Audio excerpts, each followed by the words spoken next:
afternoon. I'm Mary Ann Babinski, Dean of the Faculty of Law at UBC, and I'm delighted to welcome you to this wonderful UBC event that brings together students, alumni, and other members of the broader UBC community to hear two outstanding UBC graduates speak.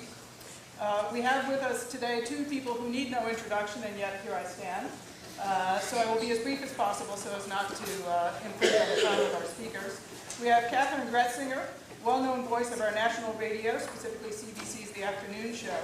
She graduated from UBC with a master's in journalism in 2006 and is now sharing her experience with UBC journalism students as an adjunct faculty member.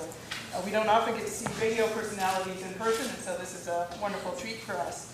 We also have Kim Campbell, described as a woman of firsts. Among her well-known firsts, she was the first female president of the freshman class, first of female Justice Minister and Attorney General of Canada.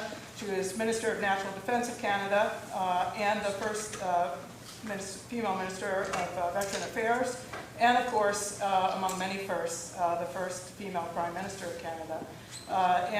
We are delighted that she has both a BA and a LLB from University of British Columbia, and an honorary degree awarded in 2000. She's received many awards and distinctions, including an award of distinction from the UBC Alumni Association. She's a companion of the Order of Canada and a recipient of the Queen Elizabeth II Golden Jubilee Medal. And I think my time for introductions has actually expired. And so let me just invite you to warmly welcome our distinguished guests to this wonderful event.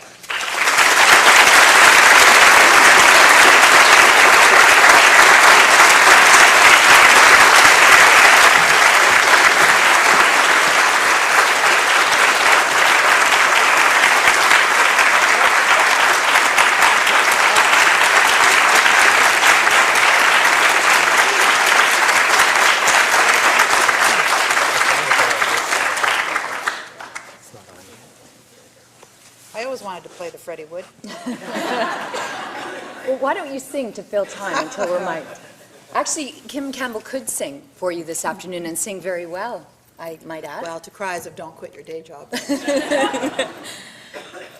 Thank you for coming home and spending some time with all of us this afternoon. It's great to be here, even in the rain. It shows you how homesick I am, folks. You know, a lot of people succeed in the world and then they come home and they keep their heads down, they spend time with friends and family, they go to their favorite restaurants.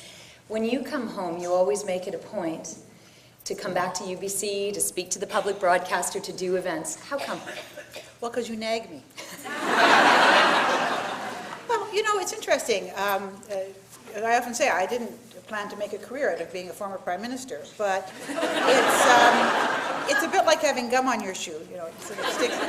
But it's also, you know, I was saying to a group of people last night, so much of what I do now is a result of my life here, and I feel very connected to it.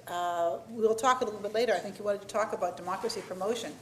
And thanks to the voters of Vancouver, I held elected office at all three levels of government in Canada, and I learned a great deal. It was as much a part of my education as what I did in the classroom here at UBC. And so I feel very connected and very, very grateful for what I learned here. And so it's sort of nice to come back and say to people, no, I'm still alive.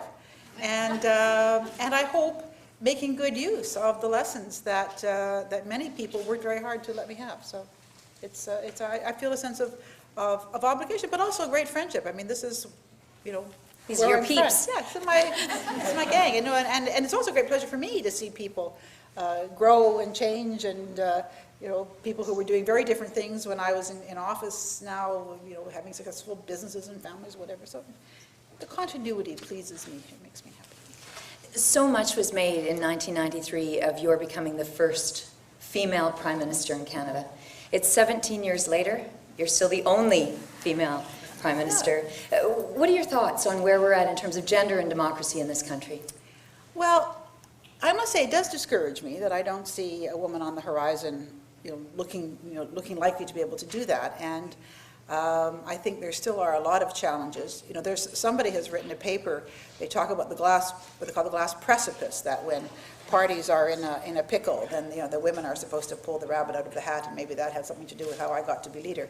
It may have been part of it. I don't think it was entirely it, because in fact, when I first went to Ottawa, I would go and speak at constituencies of my colleagues, and people would say to me, when Brian Mulroney steps down, you're going to be our next leader, which was actually kind of horrifying, because if there's no vacancy, you don't want to be seen to be an applicant for the job. But hasn't deterred the Liberals in the province, though, has it? But it's I think that, politics is hard for women. This is a big country, so at the national level it's difficult. I think at the provincial and local level, it's a little easier for women to do it. But I just see so many remarkable women, and I belong to this organization, the Council of Women World Leaders, which is women presidents and prime ministers, both current and former. And there are now about 38 of us. And these women are quite remarkable. I look at some of the women who've recently retired, Chandrika Kumaratunga of Sri Lanka, Michelle Bachelet of Chile, and these are, women can do it. They can and should do it. And parties need to make it possible to recruit the best women into their ranks and to build the strength in the cabinets and the ministries to give women experience. Although men don't worry about having experience, they're quite happy to do it. I have a friend who's quite an expert on gender issues, and she worked for a major investment bank in New York developing their global leadership and diversity program. It's a major bank. I won't mention the name except that it's been much vilified lately. You can probably guess. But anyway, she went around the world interviewing their employees, and she discovered that the only people in this huge investment bank who thought it was a meritocracy were white men. Nobody else thought it was a meritocracy.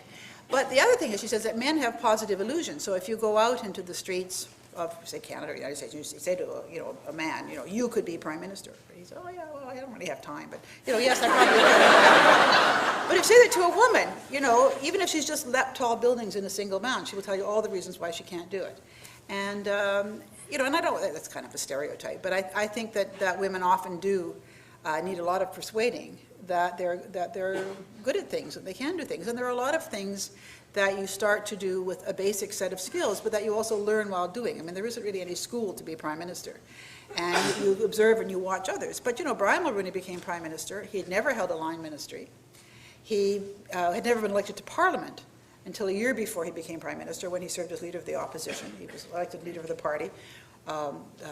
Elmer MacKay gave up his seat. He was elected in Nova Scotia, and they served as leader of the opposition. So he'd never run a line ministry. And if you said to a woman who'd done those same things, why don't you run? People say, oh no, I couldn't do that. Need more experience. Yeah. I guess Belinda Stronach went through that as well when she tried to do it. But it's just that there are and all sorts of sort of self-indulgent men who, and you see this in the United States, sort of putting themselves forward to be president, men who've sort of never done anything. But where are the equally self-indulgent women with positive? But do we want those self-indulgent people to be our leaders? Yeah. Well, actually, it just occurred to me that maybe there is an exception in the United States, and I better quit while I'm ahead. But I think here's what I would say. I do not believe that we should have more women in politics because women are better. I don't believe that. Some of the people I admire most in the world, some of the people who have supported me most strongly, some people who have been my inspiration, are men. But the point is that there are lots of wonderful women, and what women bring is the fact that they, in some ways, see the world differently. They live a different kind of life, and they have a different set of strengths to bring and a different set of weaknesses to be compensated for. And there's lots of research that shows that when you have diversity in decision making, you get better decisions, that you don't get the same kind of groupthink or the kind of reinforcing of certain kinds of group dynamics that happen in homogeneous groups of people. So that's my concern, that I think there are a lot of gifted women who could make a wonderful contribution. And I think women have a lot to learn from men about how to use power and how to operate in these kinds of environments. I think men are often much better at it than we are, in the same way that men have a lot to learn from women in how to get the most out of the processes of policy building, how to reach out and consult and question your own assumptions without worrying that somehow you're losing face to do so. So I think it's, to me, diversity is really the answer, and gender diversity is one of the fundamental characteristics, but then you also need diversity in terms of ethnic background, generation, particularly today with the technology changes. I think generational diversity is extremely important, and just different kinds of perspectives on the world. Given that democracy in Canada continues to be largely driven by white males of a certain age, what does that say about the state of our democracy in this country right now? Well, I think we may sometimes be a bit over-optimistic in how quickly one can make cultural change. And, you know, by the time children start school, they have a very deeply embedded notion of what it means to be male and female in their society. And a lot of that comes not just from what they hear in their homes, but what they see. And if they don't see a lot of them, one of the things that was important for me, and what a lot of my supporters felt when I became Prime Minister, was that this created a new visual that young people looking could say, well, you know, here is a woman and she's doing this, and that's why I'm sorry I wasn't there longer, just if only to be, you know, for the demonstration effect of being there. You know, so I think it does take a lot longer. And there's so many, I was at a conference at Harvard recently, the Council of Women World Leaders, we sponsored it with the Kennedy School, looking at the business case for diversity. And there's a lot of research that shows that even when you have diverse bodies of people, there are ways in which decision-making still gets skewed. In other words, there's still a lot we have to learn about how we interact with each other and how our preconceptions and predispositions influence the way we perceive, the way we evaluate certain messages that we hear. But the one nice thing, and it's important to say this in a university, the one nice thing about the advances in social psychology, cognitive psychology, doing some very, very interesting work, is that we can kind of get to the bottom of these things. We can understand that it isn't just mean people trying to keep, you know, nice women out of office. It's that we are all the product of our society. There is an interesting test you can take online that was developed by some psychologists at Harvard called the implicit attitude test. I think it's like IAT.com, but if you put in implicit attitude test in Google, you'll find it. And many years ago, I took this test, and what happens is they flash images and you kind of respond to how you associate with it. Could be science or whatever. And I discovered that I associated men with science more than women. Well, you know, throw myself out of a basement window and despair. But what that means is, I certainly intellectually strongly support the rights of women to be scientists. But it means I come from a culture and a society where women just aren't as visible as scientists. And we're all products of that. So we're constantly struggling between our intellectual views and our kind of conscious views of how we think the world should be and the values, and the reflex and kind of visceral programming that is part of simply being in a human society. And so when we have these hypotheses that we lay down from the time that we're born, and maybe even before we're born, about who gets to do what, that influence our reactions. For example, when I was Prime Minister, it was very interesting, and particularly the Ottawa Press Gallery. Don't look at me like that, I wasn't there. No, you're not, but seriously, the reporters in the Ottawa Press Gallery, you may not know it, but they own the political process. And if they didn't make you, and they don't quite understand how you got there, they're very disturbed. There's a kind of a visceral discomfort. And you know, I remember one of the reporters, who shall go unnamed, but he has the same last name as the royal family, said to me one time with a visible curl of the lip, "I've known every Prime Minister since Lester Pearson." And the implication was, and you don't look or sound like any of them. And, you know, my reaction was, well, really toot for you. But the point was, I didn't look or sound like any of them. And for him, it was like, ooh, I didn't fit there. And so, but we all have that. It's not just this particularly obnoxious person, but when people have that kind of very deep sense of how they think the world should work, and you come along and you don't fit in with it, you can have a real problem. You will never get the benefit of the doubt. And people will look for reasons to validate their visceral discomfort at your presence. So you will say something, very interesting, when I did a paper after political retirement had been thrust upon me. I spent about a year at the Kennedy School, first at the Institute of Politics, and then at the Joan Shorenstein Center for the Study of Press and Politics. And in the second fellowship, I was supposed to write a paper on some aspect of the press and politics.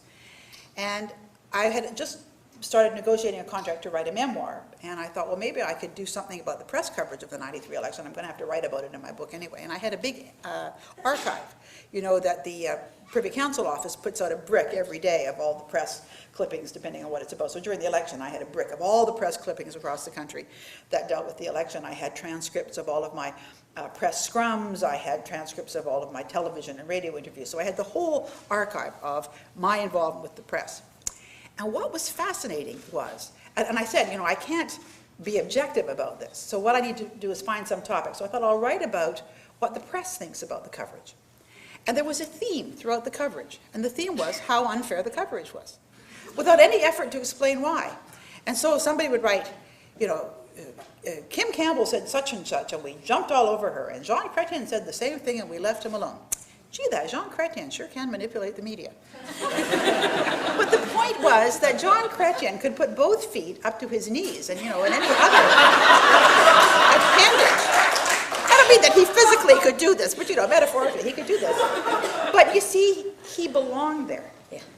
And so if he made a funny comment or said something, he goes, well, that's just Jean Chrétien. If I even put a tiny little toenail between my lips, it was, you see, she doesn't belong there. And I actually see a lot of this in the coverage of the current president of the United States, this kind of underlying looking for a reason to develop. That doesn't mean he doesn't make mistakes. And actually part of the problem is, when you're looking at the coverage, that's why I didn't try to write about my own views of the coverage. I thought, what do journalists say about it? Because it is hard to parse out what are, in fact, the actual mistakes you make. I'm not perfect, I make lots of mistakes, from those which people attribute to you that you didn't make. And of course, the famous one was the opening statement of the election, when I supposedly said there'd be no new jobs till the year 2000, which I never said for a nanosecond. You know, when will unemployment reach, you know, acceptable levels? I said 2, 3, 4 years. Then, taking a breath, looking at something totally different, I said, because I'd been talking about getting the deficit under control, I look forward to the year 2000, because you may recall we were sort of beginning to think about the millennium, when, you know, unemployment will be way down, and we'll be paying down the deficit, and there'll be a whole new prospect for Canadians. But, I mean, Jean Chrétien's a very smart politician, and he grabs it, you know, Kim Campbell says no new jobs till the year 2000. But everybody jumped on the bandwagon. You know, and then there was a big debate about whether I was just being honest, and so I was getting, you know, debated about the validity of something I never actually said. But when you're the person that's in that situation, it's very frustrating because you can't quite figure it out.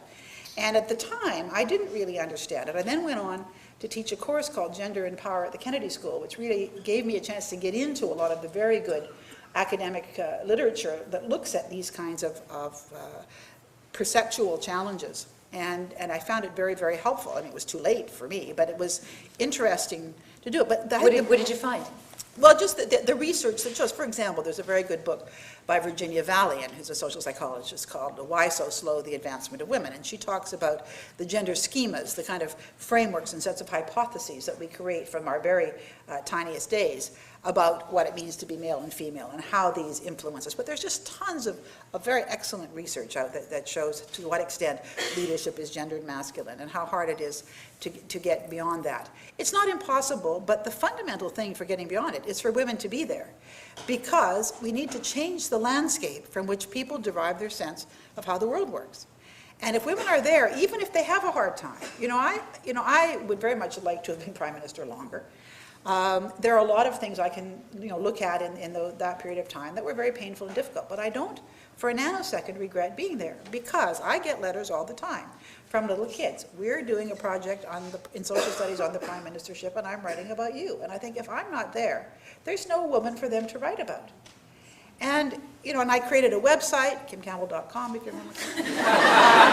We're not selling anything, there's no advertising. But I created that because I think this is important, and not just for little girls, for little boys, to know that this is something, that there was a woman there. My son is 9, and he said, when I said what I was doing today, I'm going to speak to a former prime minister, and her name is Kim Campbell, and he said, a girl? And I said, no, a woman. And then he said, that is so cool. He didn't even know that that was possible. But that's why I think it is important, and there are so many remarkable women in so many fields, and academia is not the easiest field area for women. I'm in the middle of the university, so I'll restrain some of my more pungent comments that I can make, but it is a hard environment. A lot of women have really struggled against the kind of the skepticism, I think, which is the hardest part, to just be there and do well and be excellent. We just, having lunch with the dean, and Marianne's not even the first woman dean of the UBC Law School. Yay, I mean, there was a time when this would have been almost unthinkable. And what women went through to be accepted into the legal profession, and yet now all over, both as practicing lawyers and scholars and officials and policymakers, I mean, they're doing all sorts of wonderful things. So the fact that women put up with the guff to make it possible for subsequent generations of women to be much more accepted, and they did this by their excellence, is really, really important. But in public life, I would be much happier to see more women, because I think that, A, they do it very well, and it's very important, and they provide an important aspect of diversity to the decision-making process. When did you become so passionate about democracy? The question of it, the pursuit of it? Well, you know, it's very interesting, because I was thinking a few weeks ago, I was giving a commencement address at the University of Alberta, and I was thinking how we all live in the same present, but depending on how old we are, we see it very differently. And it was almost shocking for me to think that I was talking to a group of students for whom the Second World War was farther away than the First World War was for my generation. You know, when my parents were both in uniform in the Second World War. In the First World War, we know you'd go to our Armistice Day and there'd be the old First World War veterans. But for this group of students, the Second World War is farther away than that.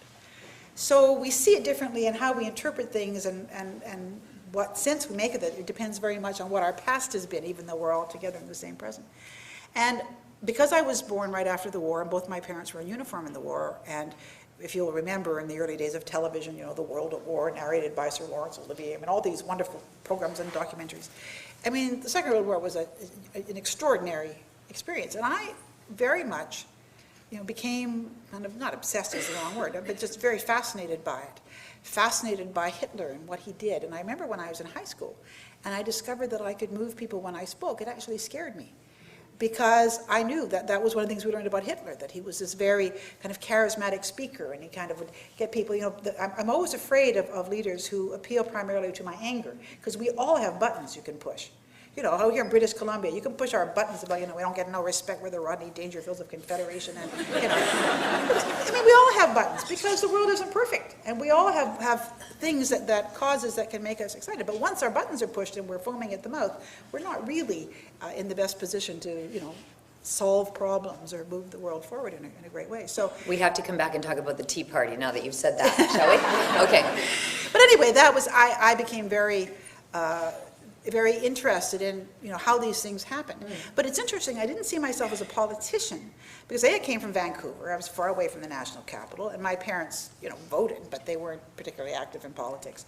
I wanted to be the first woman Secretary General of the UN. That's what I wanted to be. It was to make, you know, I wasn't going to be Miss America, so I could say I wanted world peace, so I had to be Secretary General of the UN. So, anyway, there were your choices, honey, if you wanted world peace. So, anyway.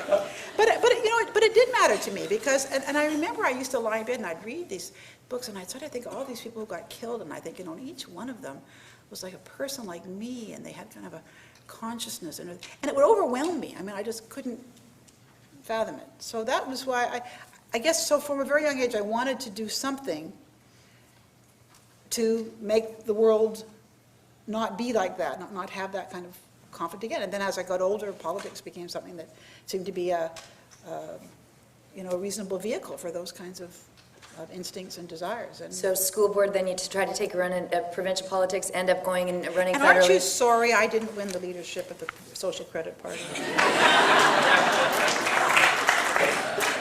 But there wouldn't have been a Fantasy Gardens. Whatever do you mean? Through the heart.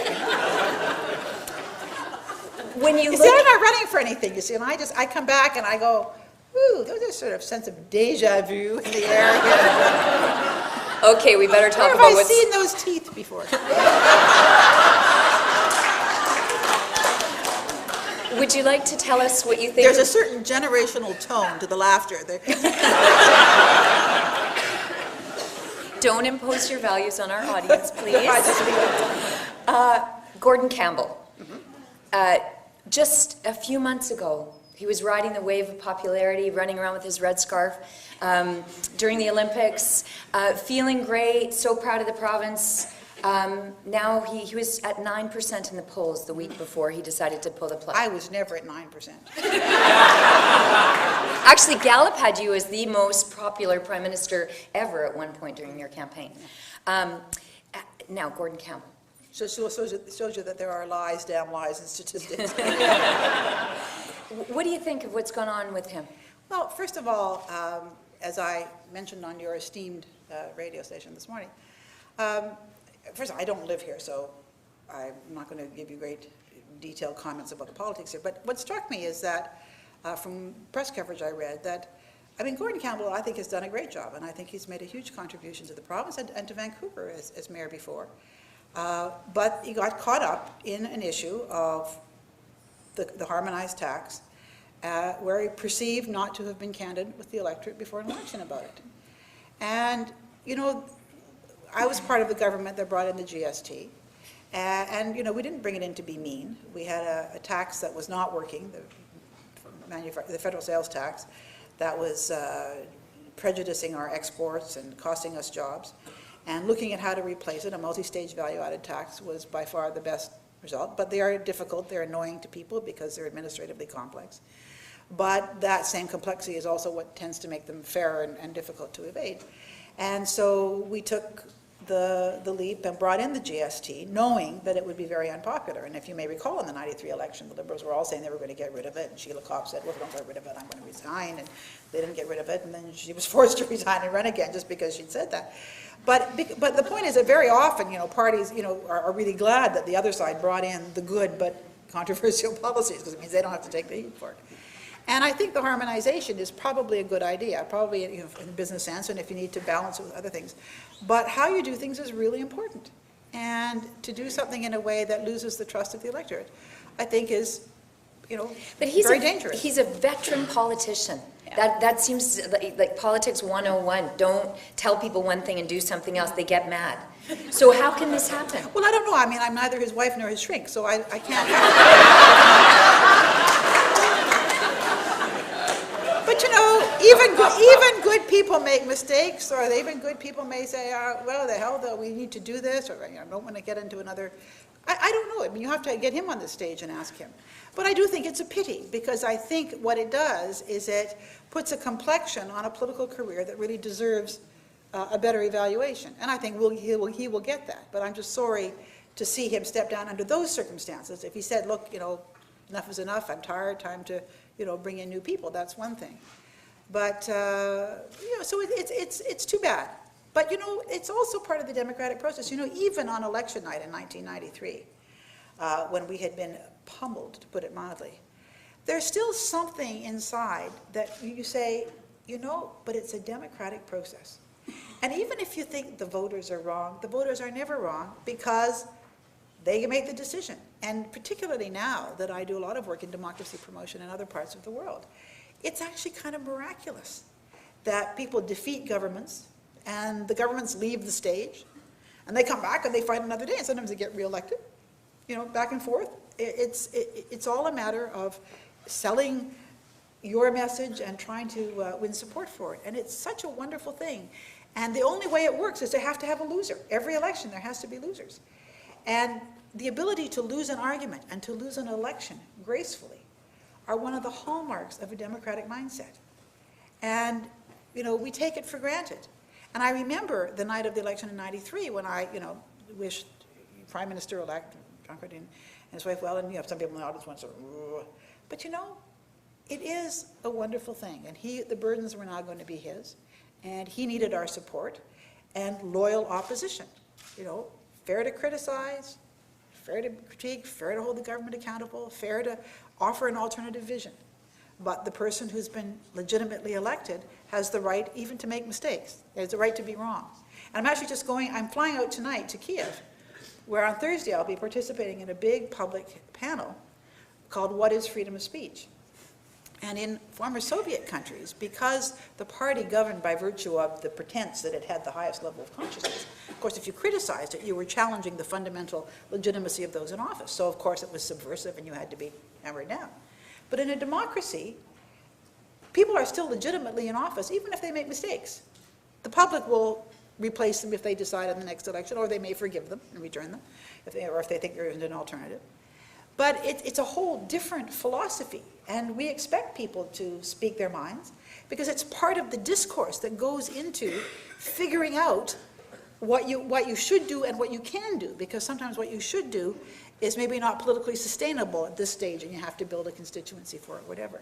So it's a very, very different philosophy and approach to how we speak. And So at the end of the day, even losing is part of a winning scenario in the sense that it reflects the exercise of a democratic mandate. And it's a great and wonderful thing. And there are a lot of people in the world who would very much like to have, even our crazy politics.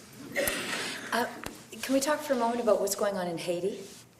It seems to me, as somebody who has spent as much time as you have thinking about how do you foster democracy in countries that have not had histories of strong democracies, looking at what's happened there with the election over the weekend, the international community has been full of bluster and rhetoric, but nobody's doing anything yet. What ought to happen in Haiti? Well, I mean, I don't know the answer to that question. I think that that a government that is not legitimate, if people are not confident, will be a government that can't do anything. And it may mean that the international community will have to try and prevail upon the Haitians to have another election, to step back a little bit. I mean, I just don't know. But it is sad. You know, I belong to an organization called the Club of Madrid, an organization of former presidents and prime ministers, and we had a conference, our annual meeting recently, where we had a very interesting discussion on Haiti, because we've been asked to be part of the rebuilding there, in terms of the institutional rebuilding. And there were several people there, and including one of the ministers from the Haitian government, who were arguing that, you know, everybody's portraying Haiti as being just a total disaster, you know, a year later it's still a mess, but they said it actually takes a long time for countries to rebuild after disasters. You know, even after the tsunamis, which didn't in fact destroy the government structure. I mean, in Haiti, I mean, a lot of their institutional structure was destroyed. You know, the people were in their offices, and the offices fell down, and, you know, so much for the people who were the administrators and bureaucrats, whatever. And the argument was that, in fact, it wasn't such a disaster, that things were moving ahead. But, of course, then cholera comes, and, you know, they're all, I mean, it's really just a terrible, unfortunate set of terrible circumstances all at once.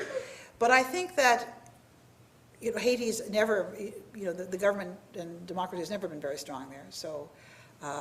But isn't that where the international community should come into play? I mean, we've got an international crisis group, we have a United Nations, we have groups like the Club of Madrid and others who spend time bringing together incredible minds to think through the process of democracy and think about ways of fostering democracy. Is that not when the international community needs to mobilize and support?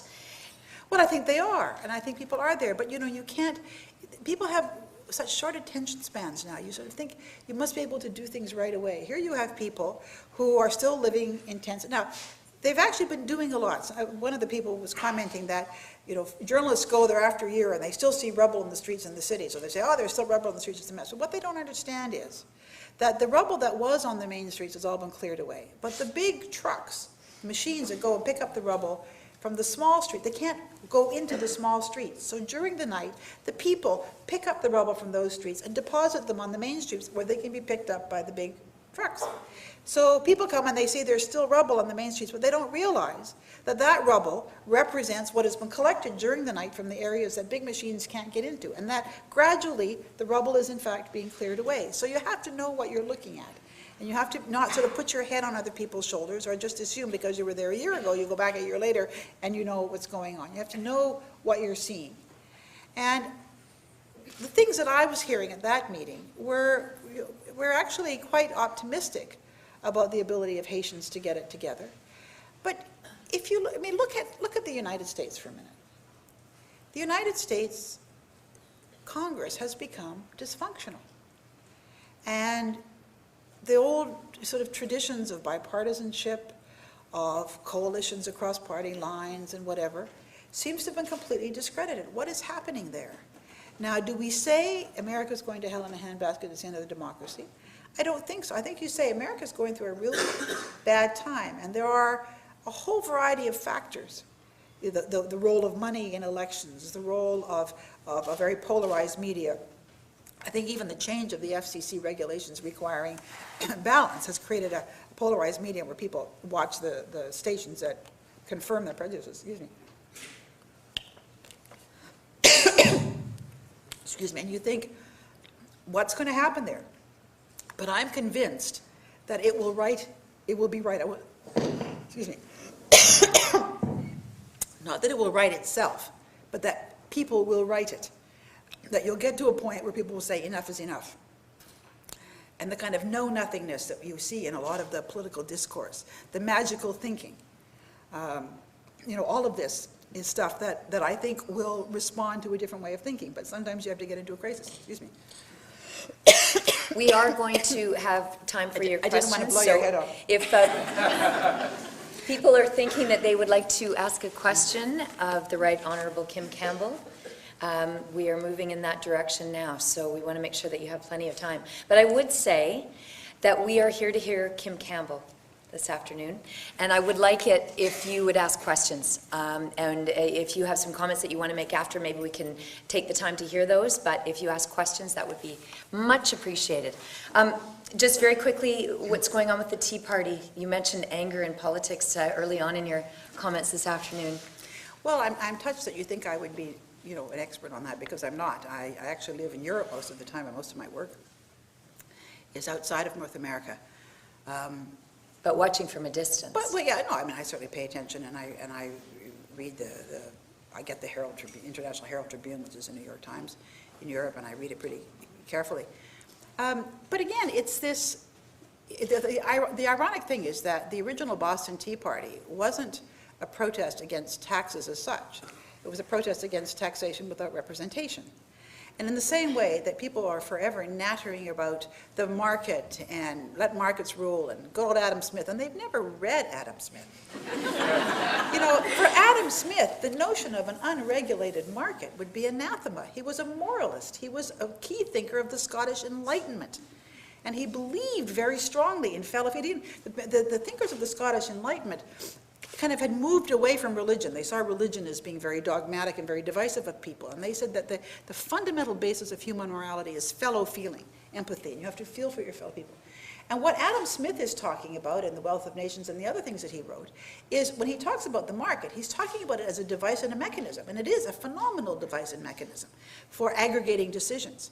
But he never for a nanosecond believed that it should just be allowed to run wild. He talks about, you know, big, financial interests and business people as being very selfish, as people having to be constrained. And so you get this incredible, these pundits and these people, politicians blathering on about the market and how un-American it is to have any kind of, Obama's a socialist. I mean, go to school if you think he's a socialist. Honestly, So, no, I mean, the mind boggles. I mean, talking about people, living the present differently. I mean, some of us are old enough to remember what socialism really is. And this is the guy that just saved capitalism, and all the people on the left are mad at him for saving capitalism. All the people on the right are calling him a socialism. I think you just give up and go home to Chicago. You don't really. No, but actually Chicago's a great city. But anyway, but it's this incredible people that grab the symbolism and they're angry. And incidentally, I see nothing wrong with people being angry, but it seems to me they're angry at the wrong people. I mean, and George W. Bush, who also seems to have managed to plagiarize his memoirs. I mean, wouldn't you think in the era of the internet that's kind of risky? This afternoon's event is being podcast. No, but I mean, professors can go online now and they can find, through content analysis, if people are handing in papers that have been plagiarized. But, maybe he's not big on the internet, I don't know. But, here was 8 years of kind of disaster, and tax cuts for the rich, which did not trickle down. And all of these things, and we'll give the rich $1 trillion back in their tax, but we'll also have a war which costs another $1 trillion. So the net loss is $2 trillion, which you poor people are going to pay. Oh, thank you. And now we're going to boot those Democrats because they didn't fix it overnight. I don't know. I just don't understand. But anyway, so the Tea Party, I quite understand when people are angry. But I do think that there ought to be some kind of rational process to figure out whom you ought to be angry at. And that I don't quite understand. But that's one of the joys of democratic politics. Okay, there's a young man right toward the top. There you are. Could you please stand? And I'm going to have to restate your question so that everyone can hear you.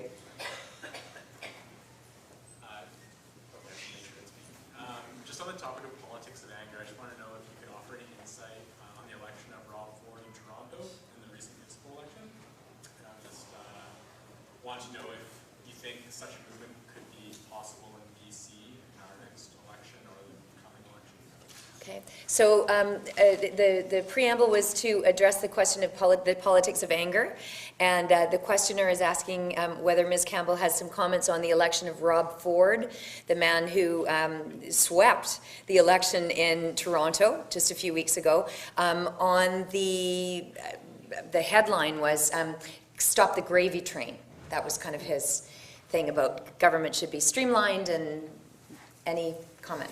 Well, as you will understand, because we're all Vancouverites here, I don't spend a lot of time thinking about Toronto politics.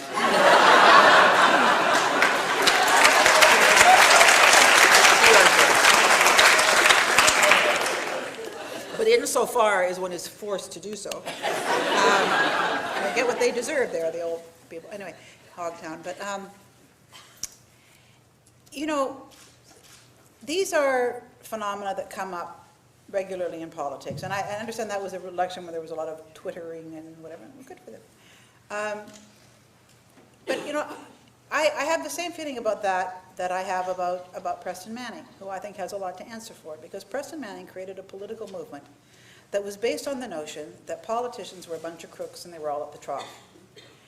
And, of course, finally he gets enough people elected to go off to Ottawa, and they discover that that isn't really true, and that it's really expensive to be a member of Parliament, and that thanks to the kind of things that they say about politicians, nobody wants to hire you if you're out of office. I mean, unless you happen to have been Prime Minister, which is a little bit more helpful, but that's a small pool.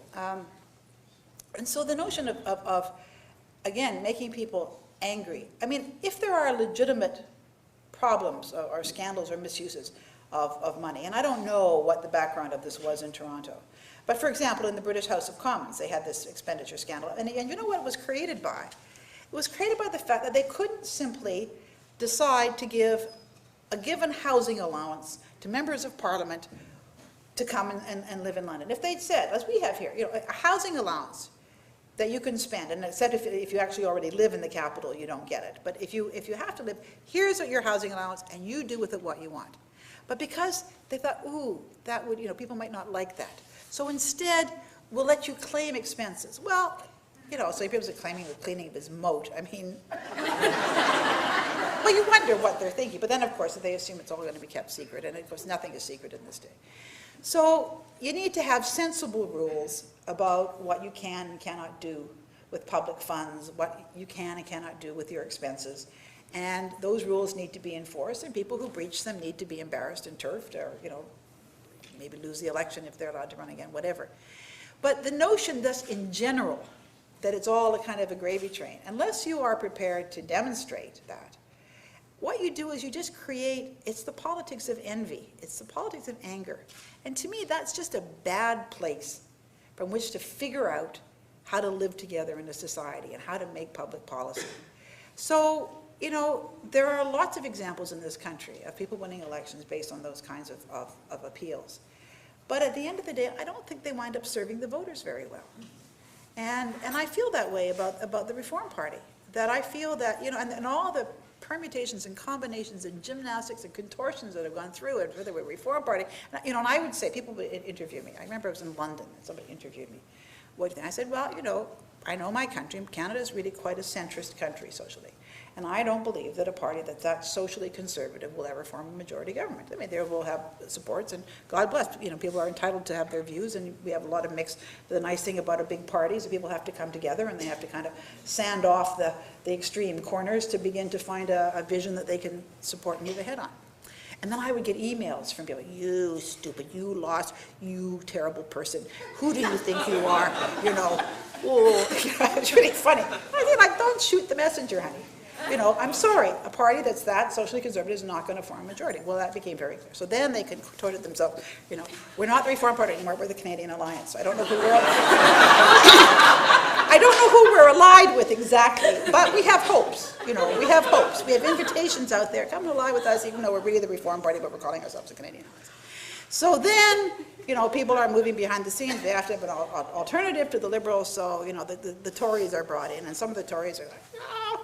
And quite rightly so, saying, you know, these people are, you know, intolerant, bunch of right-wing loonies. Now they're saying, oh, look, you know, we've got to, you know, kind of provide an alternative party. So some of them, you know, let their pragmatism bring them into the party, and others like Lowell Murray in the Senate say.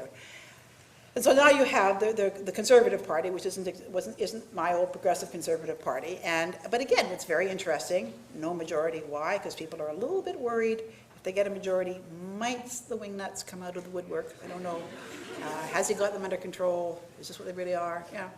So the fact of the matter is, what Preston Manning started kind of disturbed a whole lot of things, and the old Progressive Conservative Party, and I don't say it because that was my party, and people were entitled to defeat us, but it was a kind of a big tent party that had a lot of really interesting people from different walks of life. And we had some people who were very socially conservative. We had our red Tories.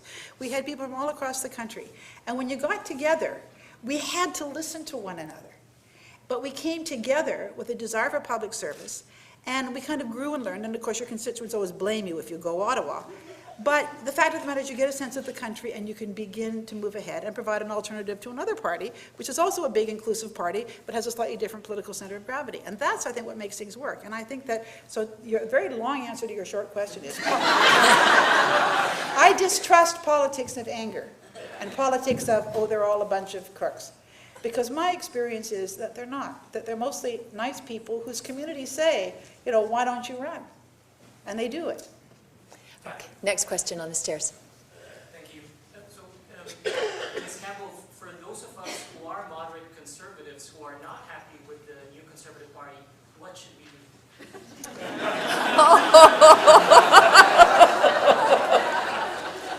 Well, I don't know. I left the country. I don't know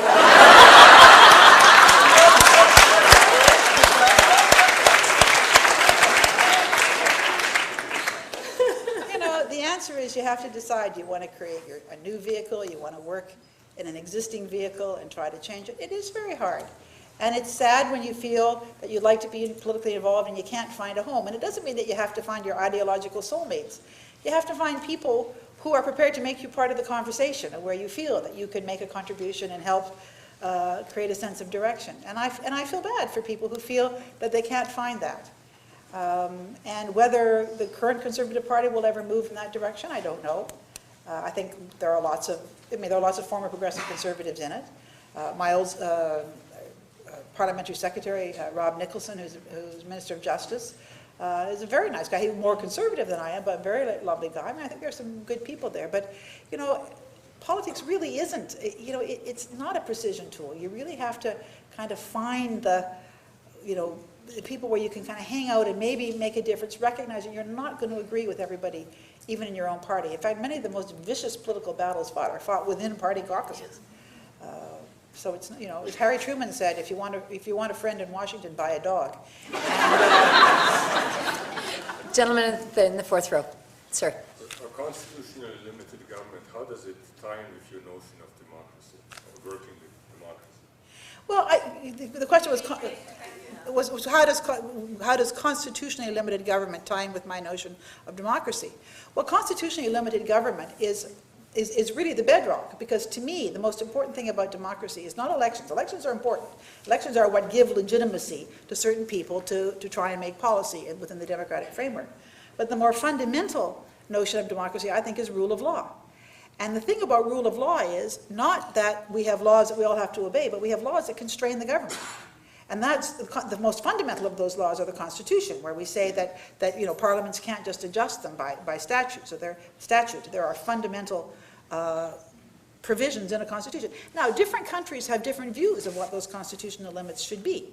The Americans have separation of powers. We have parliamentary supremacy, but we still have, and particularly even more so with the Charter of Rights and Freedoms, which enhance the right of the courts to find our laws consistent or not with provisions of our Constitution. We've always had the constitutional limits of our federal provincial jurisdictions, for example. But I think those are really important. And they're not just important for making sure that we can constrain government. They're important because they communicate the ethos that government has to obey the law, that nothing puts you above the law, whether you're a prime minister, whether you're a member of parliament, whether you're a mayor of a city. There is an underlying law. And now, in societies, you have to struggle sometimes to have those limits respected, and there are many countries that are not democratic who have, quote, these wonderful constitutions, like the Soviet Constitution. Although the Soviet Constitution had a great catch-22, because it had this wonderful provision, two provisions, one that said that the Communist Party was the leading organ of all society. So everything had to be read in light of the fact that the party could overrule it at any time. And they had this wonderful little provision that citizens shall enjoy their rights in exchange for performing their responsibilities. Ooh, now is there a catch-22 or not for you? In other words, you know, rights are not absolute. Rights are, you know, you're a good person, you'll get to have your rights. Next question. Obviously, WikiLeaks has been a big issue in the news lately. Do you think that's a legitimate way to increase government transparency, or is it irresponsible journalism? Excellent question. Well, you know, I think, you know, you give me a plate of cookies, I'm going to eat one. You know, if you put this in front of journalists, they're very likely to print it. And the New York Times went through a long explanation of how they, in fact, redacted a lot of stuff out of the WikiLeaks thing and were more you know, responsible than the government. Two things about this. I'm very concerned that someone could hack into this diplomatic correspondence. I think the government needs to, you know, look at that. Because I do think that there is a legitimate expectation of privacy in certain kinds of communications. And, you know, if you send a diplomat out to a country and the diplomat wants to send back a candid assessment of somebody, that doesn't mean that this is your foreign policy. It means that this is a reading of what's there. So you can try to understand, you know, Muammar Gaddafi has a Ukrainian nurse who's always with him now. What's all that about? Is this just hanky-panky, you know, or is she some kind of Rasputnica or something? I don't know. The point is that you need to have this anticipation of privacy in the same way that our private phone conversations have been protected, so that people can be candid. And so you can actually have an exchange of views, because somebody might say something, and somebody might say, well, that's actually wrong because I know such and such, and, you know, I think your judgment's wrong, and you get a big debate, and people decide, you know, is Kim Jong-il crazy? Is Kim Jong-il just, you know, have a short man complex? Is Kim Jong-il? I love Madeleine Albright's discussion in a memoir where she was with Kim Jong-il, and she's standing next to him, and she looked down, and she realized they were both wearing high heels. And on that note, thank you so much. It's been such a pleasure.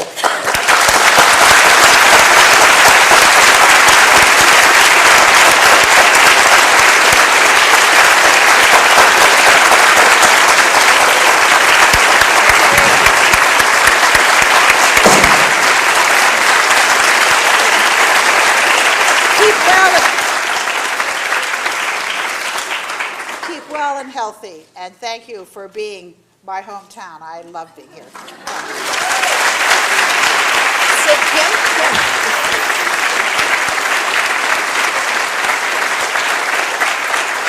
Oh, sorry, I would now like to invite Mark Mahwini to the stage. He is with the UBC Alumni Association for closing comments. Thanks very much. It's a real pleasure for me to be here today, not only as a volunteer board member of the Alumni Association, but as a former staffer of Prime Minister Kim, as we used to call you, in the Minister's Regional Office here in Vancouver. You don't contradict a Prime Minister when you work for them, but you did miss one detail today, and that was in reference to the iterations of the Conservative Party. You forgot the Canadian Reform Alliance Party. Affectionately known as CRAP.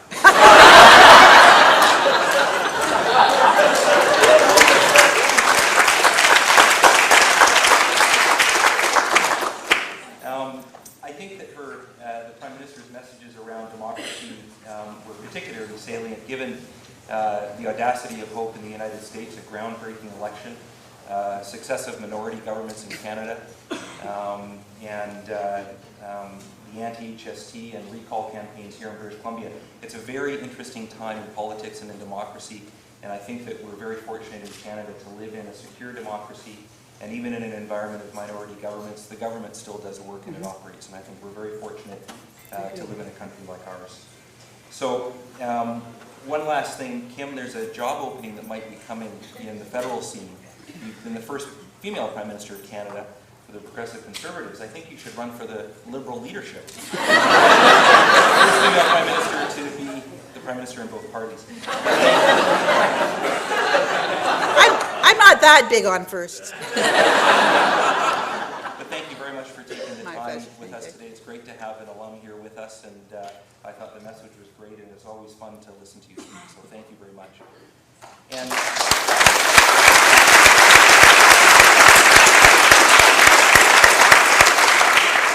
often when I watch moderators, I judge how good they are with respect to how comfortable I feel, and I think Catherine did a great job. I felt like I was sitting in my own living room having a private conversation with Kim, so thank you very much for that.